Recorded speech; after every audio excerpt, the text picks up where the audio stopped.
তো সবাই জানো যে আজকে একটা বিশেষ শুভ দিন, একই বৃহস্পতিবার, তার ওপর আবার হনুমান জয়ন্তী, চৈত্র মাসের পূর্ণিমা।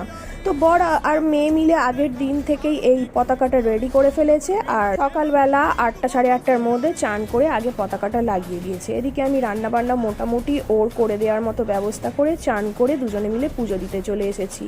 আমাদের তো এই শীতলা মন্দিরে সব ঠাকুরই আছে, এখানে বেশ সকালবেলা ভালোই ভিড় আছে দেখলাম। নিজেদের পুজো করার আর ভিডিও করলাম না, এই ঠাকুর দর্শনটাই তোমাদের একটু দেখাচ্ছি, কেন কি বাড়ি গিয়ে আবার ওকে টিফিন রেডি করে অফিস পাঠাতে হবে।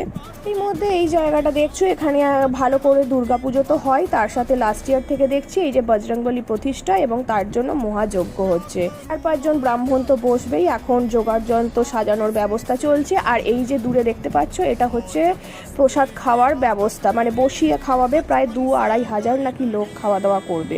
তাড়াহুড়ো করে বরকে টিফিন প্যাক করে দিলাম, আর দুপুরবেলা অবসরের ছবি।